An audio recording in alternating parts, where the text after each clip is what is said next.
Working with Marilyn Monroe, what was it like? Monroe demanded a take be shot over 25 times. She stammered and was allegedly messy. Kissing her felt like being swallowed alive, said one co-star. Her eccentricities left impressions on colleagues. 1. Monroe suffered from a speech impediment. It began during her childhood. She recalled, "In the orphanage, I started to stutter. it came out of nowhere. She would tell herself, Don't do that." but she kept stumbling over words. Sometimes no words came out at all. Her stutter fueled her acting insecurity. She desperately sought coaching. 2. Monroe wanted every scene to be perfect. The actress had the final say on scenes. Reports say she demanded 25 takes of one line. She was unhappy with how it looked on film. 3. Tommy Noonan made Monroe cry. They kissed in a scene in Gentlemen Prefer Blondes. Afterward, Noonan was asked how it felt. Like being swallowed alive. He bluntly replied. Monroe overheard him and broke down crying. 4. Clark Gable said Monroe gave him a heart attack and then had one. Clark Gable starred with Monroe in The Misfits. It was the last movie for both legends. When filming ended, Gable was relieved. She nearly gave me a heart attack. He said about Monroe. The next day, he had an actual attack. Gable died within 10 days. 5. Monroe faced allegations of poor hygiene.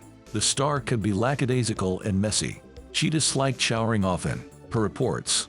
Many co-stars claimed she came to the set and bathed. Her face sometimes had blemishes, they claimed. 6.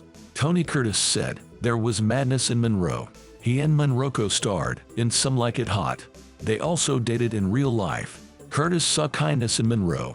That's what got her in trouble, he said, but her personal madnesses were destructive to everyone. 7.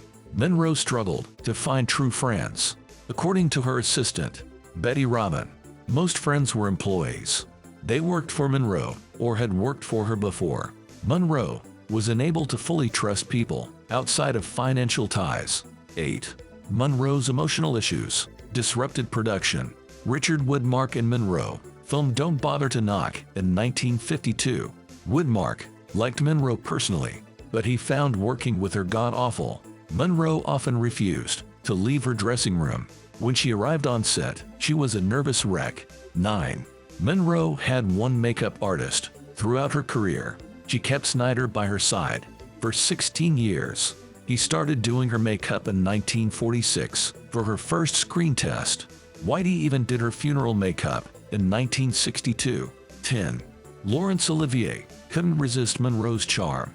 Olivier acted with her in The Prince and the Showgirl. It was impossible not to fall a little bit in love with her, he said, but he also mentioned that she had a split personality. 11.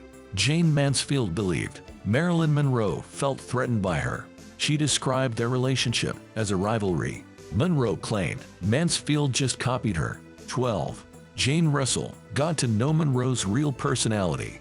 Jane Russell worked with Monroe on the set of Gentlemen Prefer Blondes. The two actresses bonded during filming.